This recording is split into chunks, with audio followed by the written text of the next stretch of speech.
ত্রাণ বাংলাদেশের বন্যা কবলিত যে জেলাগুলো সেই জেলাগুলোতে পাঠানোর যে কার্যক্রম সেটি চলছে। আসলে আমি যদি ধরেও নিই, আসলে আমাদের বিভিন্ন জায়গা থেকে প্রশ্ন আসছে বা চাহিদা আসছে যে আমাদের এই গ্রামে যাচ্ছে না, এই গ্রামের এই অংশে যাচ্ছে না, কিংবা এই ইউনিয়নে এখনো যায়নি। সো এই বিষয়গুলোতে আমাদের কিছু আসলে আবদার আছে বা চাওয়া আছে। এই চাওয়াগুলো বাংলাদেশের যারা সামর্থ্যবান মানুষ রয়েছেন তাদের প্রতি। তার পূর্বে আপনাদেরকে যদি একটা স্ট্যাটিস্টিক্স বলি, আমি দেখলাম যে 4টি জেলা বন্যা কবলিত, মূল যদি 4টি প্রধান জেলা ধরি তাহলে হচ্ছে ফেনী, কুমিল্লা, লক্ষ্মীপুর, নোয়াখালী। এই 4টি জেলায় গ্রাম রয়েছে প্রায় 6300। এখন 6300 গ্রামের মধ্যে আমি যদি একটা গ্রামে একটা ট্রাকে আমি ধরছি অ্যারাউন্ড 700 থেকে 1000 খাবার যায় একটা গ্রামে। আসলে একটা যেহেতু পুরো গ্রামে এফেক্টেড, তার মানে এক ট্রাক একটা গ্রামের জন্যই যথেষ্ট। মানে একটা গ্রামে আমার এক ট্রাকের বেশি হলে আরও ভালো, এরকম একটা অবস্থা। সো আমি যদি একটা গ্রামে একটা ট্রাকও পাঠাই, তার মানে আমার এই 4টি জেলাতে 6300 ট্রাক আমার ত্রাণ পাঠাতে হবে, খাবার পাঠাতে হবে। আমরা 4 দিনে অ্যারাউন্ড ধরেন খাবার পাঠিয়েছি আমাদের এই জায়গা থেকে 100-র কিছু বেশি বা শতাধিক ট্রাক। তার মানে এভারেজ প্রায় 6200 গ্রাম, বা ইভেন আমি যদি ধরি 6000 গ্রামে ট্রাক যে যাওয়ার বিষয়টি আলাদা আলাদা 6000 ট্রাক আমার প্রয়োজন। আমরা এই জন্য আমাদের জায়গা থেকে যেটি আসলে করেছি, আমরা উপজেলা প্রশাসন বরাবর পাঠিয়েছি, যে কোনো উপজেলা বা সদর উপজেলা। কারণ প্রত্যেকটি গ্রাম সম্পর্কে, গ্রামে কার নিড, এই বিষয়গুলোর লিস্ট আসলে উপজেলা প্রশাসনের কাছে একটি থাকে সামারি আকারে। সো তাদের কাছে পাঠিয়েছি এ কারণে যে ওই প্রত্যেকটি এরিয়া ইন্ডিভিজুয়াল চেনা আমাদের জন্য টাফ, এক। দ্বিতীয়ত ওই উপজেলার কোন রাস্তাগুলোর কি অবস্থা, সেই জায়গাগুলোতে আমাদের এই ট্রাকগুলো নিয়ে যাওয়া আমাদের জন্য অনেক বেশি সমস্যার। এই জন্য আমরা প্রত্যেকটি ক্ষেত্রে অফিসিয়ালভাবে উপজেলা প্রশাসনের সাথে যোগাযোগ করে তাদের কাছে পাঠিয়েছি।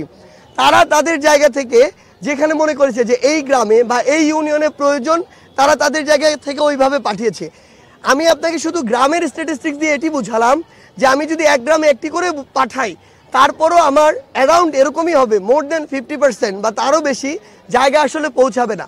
এখন এটার সমাধান কি হতে পারে? আসলে এখন এই সংখ্যাটা বেশি হওয়ার কারণে আমাদের কাছে অনেক ভাই বোন আসছেন যারা চাচ্ছেন তাদের ওই এলাকায় পাঠাই, তাদের কাছে ফোন আসছে। কিন্তু আমাদের একটা সীমাবদ্ধতা আছে। এই টিএসসি বা ঢাকা বিশ্ববিদ্যালয় থেকে একদিনে এভারেজে 20টা বা 25টা ট্রাক যদি যায়, এটা দিয়ে পুরোটা কমপ্লিট করা পসিবল না। এই জন্য আমরা চাই বাংলাদেশের যারা সামর্থ্যবান ব্যক্তি রয়েছেন, আমরা তো দেখছি শত কোটি টাকার বা হাজার কোটি টাকার মালিক অনেক ব্যক্তি বাংলাদেশে আছেন। আসলে এই 16 বছরে তারা তৈরি হয়েছেন। তো তাদের আমাদের জায়গা থেকে আমরা রেসপেক্টফুলি প্রথমে আহ্বান জানাচ্ছি। এই টাকা কিভাবে হয়েছে এটা আমরা প্রশ্ন করতে চাই না আপাতত, এটা নিয়ে আমরা একসময় কথা বলবো। কিন্তু আপাতত তাদেরকে রেসপেক্টফুল জায়গা থেকে একটা কথা বলি, আপনাদের জায়গা থেকে ব্যক্তিগত উদ্যোগ নিয়ে আসলে গ্রাম ধরে ধরে এই জায়গাগুলোতে বা ইউনিয়ন ধরে ধরে ত্রাণ পাঠানোর ব্যবস্থা করা উচিত। মানে দেশের এই সংকটকালীন সময়ে এটি করা ছাড়া আমরা যদি এই অবস্থাকে স্থিতিশীল করতে চাই, এটি খুবই টাফ হয়ে যাবে। এটা এক। দ্বিতীয়ত আরেকটি বিষয়, আমাদের এখানে বেশ কিছু আপনাদের জায়গা থেকে আমরা বিভিন্ন সময় দেখেছি যে টিএসসিতে কিংবা সেন্ট্রাল ফিল্ডে অনেক জিনিস আমাদের হচ্ছে এখনো আছে। এখানে বেশিরভাগ যেই জিনিসগুলো আছে, প্রথমত এগুলো হচ্ছে কাপড়। এখন আপনি আমাকে বলেন, যখন এই বন্যা কবলিত একটি অবস্থায় একটা মানুষ আবদ্ধভাবে একটা আশ্রয় কেন্দ্রে বা কোনো একটি সিকিউর জায়গায় থাকে, সেখানে আসলে কাপড়টা কতটা ইম্পর্টেন্ট বা কাপড়টা এই মুহূর্তে দিয়ে এটা কতটা যুক্তিযুক্ত। আমার ধরেন লিমিট আমি 10টা ট্রাকই পাঠাবো বা 25টা ট্রাক পাঠাবো। সো আমার তো খাবারটা বেশি ইমার্জেন্সি। এক কাপড় পরে মানুষ চাইলেও 10 দিন থাকতে পারে, কিন্তু একটা খাবার না খেয়ে মানুষের 3 দিন থাকা তো সম্ভব না। সেই জায়গা থেকে আমরা খাবারটিকে প্রায়োরিটি দিচ্ছি এবং অবস্থা কিছুটা স্বাভাবিক হলে, বন্যার পানি কিছুটা নেমে গেলে এই কাপড়গুলো যেভাবে ডিস্ট্রিবিউট করা যায় সেভাবে দিব। এই জন্য এখন এখানে কাপড়গুলো দেখে হয়তো কিছুটা মনে হচ্ছে অনেকের যে আমাদের ত্রাণগুলো এখানে থাকছে। ত্রাণ থাকছে না, প্রত্যেক দিন তো ত্রাণ আসছে, সেগুলো জমা হচ্ছে। এমন যদি হতো যে এখন আমাদের যতগুলো এখানে ত্রাণ আছে তার ডাবল কোনোদিন আপনি একদিন হঠাৎ করে দেখছেন, তার মানে আমাদের কিছু স্টোর হয়ে গিয়েছে, থেকে গিয়েছে, এমনটা কখনো হয় না। প্রত্যেক দিন আমরা আগের দিনেরগুলো সারা রাতের মধ্যে প্যাক করে ফেলি, আবার সকাল থেকে আসা শুরু করে। এই জন্য আমাদের এখানে আছে, বাট বেশিরভাগই কাপড়। সো সেই জায়গা থেকে আমরা বলি এই কাপড়গুলো আমরা পাঠাবো, জাস্ট পানির অবস্থা যদি কিছুটা স্বাভাবিক হয়, কিছুটা নেমে যায়। আরেকটা জিনিস হচ্ছে, আমরা এখন যারা রয়েছে আসলে তাদেরকে অনুরোধ করব কাপড় না পাঠিয়ে, সেটা আমরা আরও 7 দিন 10 দিন পরে করতে পারি। আমাদের আসলে ত্রাণের প্রয়োজন, অর্থের প্রয়োজন। ত্রাণটা আপনারা যদি নিজেরা কিনে পাঠাতে পারেন সেটা আমাদের জন্য আরও সহজ হয়। কারণ আপনারা যখন অর্থ দিয়ে যান, সেই অর্থ নিয়ে আমাদের আরেকটা দিনকে বাজারে যেতে হয়, আবার সেখান থেকে আনতে হয়।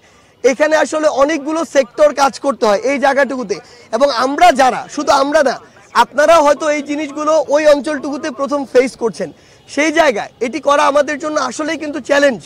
তারপর আমরা আমাদের জায়গা থেকে চেষ্টা করছি। এই জন্য যারা আসলে সহযোগিতা করতে চান আমাদের এখানে এসে, আমরা অনুরোধ করবো ত্রাণ দিয়ে।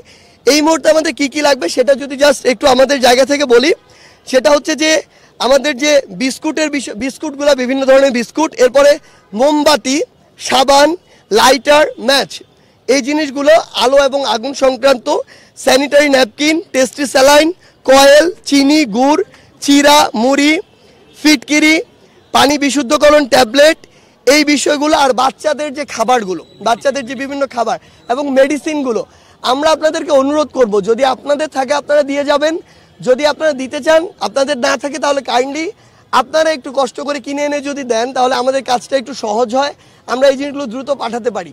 আর আরেকটি জিনিস আপনাদের উদ্দেশ্যে বলতে চাই, সেটি হচ্ছে যে এই যে বিভিন্ন জায়গায় উপজেলা প্রশাসন থেকে ইউনিয়নের বিভিন্ন জায়গায় আমরা আমাদের জায়গা থেকে বলি, ওই রুট লেভেলে আমরা যারা, যেই টিম 2-3 জন এখান থেকে যায়, তাদের কিন্তু প্রত্যেকটা জায়গা চিনে চিনে দেওয়া সম্ভব নয়। প্রত্যেকটা মানুষ আসলে এলাকার প্রতি কিছুটা বায়াসড। এই জায়গায় আমাদের অনুরোধ থাকবে আমাদের এই প্ল্যাটফর্মের পক্ষ থেকে, বৈষম্য বিরোধী ছাত্র আন্দোলনের পক্ষ থেকে, যে যেই এলাকাতেই খাবার যাক না কেন এটার যেন সমবন্টনটা হয়, এটা আপনাদের ওই এলাকার ওই জায়গা থেকে নিশ্চিত করতে হবে। আমাদের ধরে ধরে করা সম্ভব না। এইটুকু নৈতিকতা কিংবা এইটুকু আপনার ব্যক্তিগত দায়িত্ববোধের জায়গাটি থাকতে হবে যে এলাকায় যখন যায়, হোক উপজেলা প্রশাসনের মাধ্যমে, হোক ট্রাকের মাধ্যমে, একটি পাড়ায় গিয়েছে মানে ওইখানে খালি করে দিতে হবে, ব্যাপারটা যেন এমন না হয়, এইটুকু দায়িত্ব নিতে হবে। এবং সবচেয়ে ইম্পর্টেন্ট, একটি বা দুইটি প্ল্যাটফর্ম দিয়ে আসলে এখান থেকে ওভারকাম করা খুবই টাফ।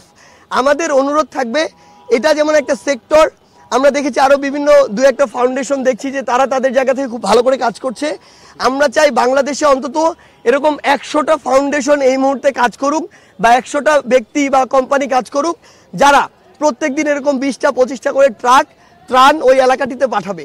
আরেকটা অনুরোধ করতে চাই, মানসিকভাবে প্রস্তুতি নেওয়ার জন্য বাংলাদেশের সামর্থ্যবান কিংবা অন্তর্বর্তীকালীন সরকার সহ বিদেশি যারা সংগঠন রয়েছেন তাদেরকে এটুকু অনুরোধ করতে চাই, পানি নেমে যাওয়ার পরে যেই চ্যালেঞ্জটা আসছে, এটা সবচেয়ে বড় চ্যালেঞ্জ।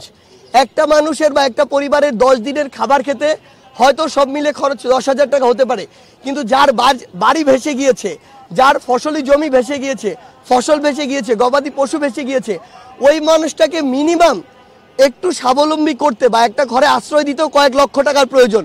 সো ওই খরচটা কিন্তু বিশাল বড় একটা খরচ। আমরা আপনাদেরকে অনুরোধ করব, আপনারা মানসিকভাবে এইটুকু প্রস্তুত হন, কারণ আলটিমেটলি পুরো দেশের এই সিস্টেমটা একটা চেইন সিস্টেম। দেশের একটা পার্ট বা দেশের অসংখ্য এরকম লক্ষ লক্ষ মানুষ যদি অর্থনৈতিকভাবে বা সামাজিকভাবে এরকম একটা দুর্দশাগ্রস্ত অবস্থা দিয়ে যায়, তাহলে আগামীতে এটার সাফারার কিন্তু আমরা সবাই হব। তাই আমাদের জায়গা থেকে ওই সামর্থ্যবান ব্যক্তিদের প্রতি এই অনুরোধটা থাকবে, আমরা যেন মানসিকভাবে ওই পরবর্তী ধাপে সকলকে সহযোগিতা করার, 1টি হোক, 2টি হোক, 10টি হোক, এরকম ফ্যামিলির দায়িত্ব নেয়ার বা একটি আবাসস্থল করে দেওয়ার এই চিন্তাটা এখন থেকে মাথায় রাখি।